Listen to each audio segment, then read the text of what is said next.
শব্দ ମୋ ଦେଢ଼ଶୁର ମହାଶୟ ଯଦି ଦି ଅକ୍ଷର ପାଠ ପଢିଥାନ୍ତେ ତାହେଲେ ଆହୁରି କେତେ କଣ ଶୁଣିଥାନ୍ତେ। କେମିତି ପାଠ ପଢିଥାନ୍ତେ?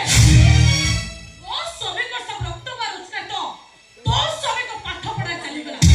ଆଉ ସେଇ ଟଙ୍କାରେ ମୋ ସ୍ୱାମୀ ପାଠ ପଢିଥାନ୍ତେ ତାର ତୋ ସ୍ୱାମୀ ଅଛି ଖାକି ପୋଷାକ ପିନ୍ଧି ଷ୍ଟେସନରେ କୁଲି କାମ କରିଥାନ୍ତେ। କୁଲି କାମ କଣ ହେଲା? ଏ ଟିକେ ଆଗରୁ କଣ କହୁଥିଲ? ମୋ ଶ୍ୱଶୁର ବାହାର ବାରଣ୍ଡାରେ ଶୋଇବେ। ଥଣ୍ଡା ଲାଗିବ। ଗୋଟେ କାମ କର, ମୋ ସୁଟ ତମର ଡବଲ ରେଳ ଅଛି, ବାପ ଅଛି ନାକି ସେ ବଗି ଉପରେ ଉଠିଯାଅ। ସେଇଠି ଭଲ ପବନ ଦେବ, ହାୱା ଖାଇବ।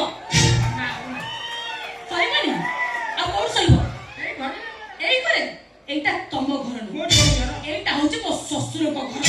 ଏଇଟା ହଉଛି ମୋ ଶ୍ୱଶୁରଙ୍କ ସମ୍ପତ୍ତି। ଝିଅ ଘର ଭାଙ୍ଗିବାକୁ ଚେଷ୍ଟା କରନି। ଜୋଇ କଲେ ଶ୍ୱଶୁର କଲେ ହେଲା। ଚୋରି କଲେ? ଚୋରିଟା କାହାର? ମୋର। ତମେ ଜନ୍ମ କରିଥିଲ?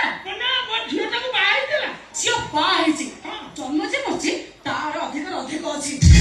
ଶ୍ୱଶୁର ମାନେ ଏଠୁ ଚାଲି ଯାଅ। ବେଶୀ କଥା କହନି, ନହେଲେ ମୋ ମୁହଁ ବନ୍ଦ ହବାରେ କହିବି। ବେକାର କଥା କହନି, ଯାଅ।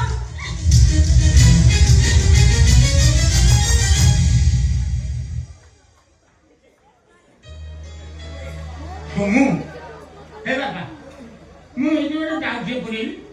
ଆଚ୍ଛା ଇଏ ତୁମ ସ୍ତ୍ରୀ ନା ତୁମେ ତାଙ୍କ ସ୍ତ୍ରୀ?